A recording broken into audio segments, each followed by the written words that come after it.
ጃንዋሪ አልቋል እንግዲህ ከፊታችን ያለው ወር ግን የባሰ ነው የሚሆነው። በዚህኛው ጃንዋሪ እንግዲህ በተለይ ደግሞ ትራምፕም ስልጣን ላይ ስላለ በጣም የሚገርም ቮላቲሊቲ ያየንበት አሴቶች ኦልታይም ሀያቸውን እየነኩ ወዲያውኑ ደግሞ ሲፈጠፈጡ ያየንበት ነው። በዚህኛው ወር ደግሞ በተለይ ደግሞ በኢኮኖሚ ዙሪያ ላይ በጣም ወሳኝ ወሳኝ ሰዎች ከስልጣናቸው ተነስተው ሊቀየሩ ነው የሚል ነገር አለ። እሱ ደግሞ በጣም ማርኬቱን አፌክት ስለሚያደርግ እሱን እነግራችኋለሁ። ስለዚህ ፎሎ ማድረግ እንዳረሱ።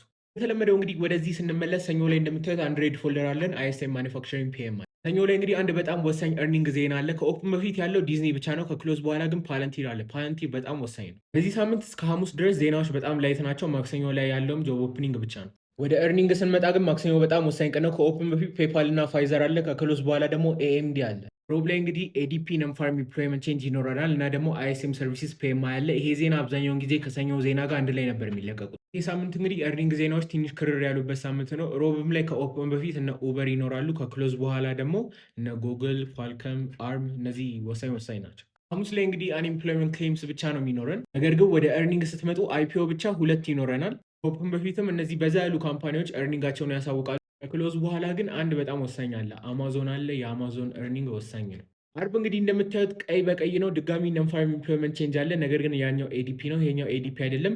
እና ደግሞ አንኢምፕሎይመንት ሬት አለ። ልዩነቱ በጣም ሲምፕል ነው። እንደዚህ ዜናዎች ከፊት ለፊታቸው ኤዲፒ የሚል ፕሪፊክስ ሲኖራቸው ያ ዳታ ከፕራይቬት ሴክተሩ በፕራይቬት ሴክተሩ የሚወጣ ነው። እንደዚህኛው ግን ምንም ከሌለው ይሄ ኦፊሻል የሆነ የገቨርንመንት ዳታ ነው። በመጨረሻም አርብ ላይ እስከዚህም ወሳኝ የሆነ የኤርኒንግ ዜና አይኖረን። መልካም ሳምንት ይሁንላችሁ። ፎሎ ማድረግ እንዳረሱ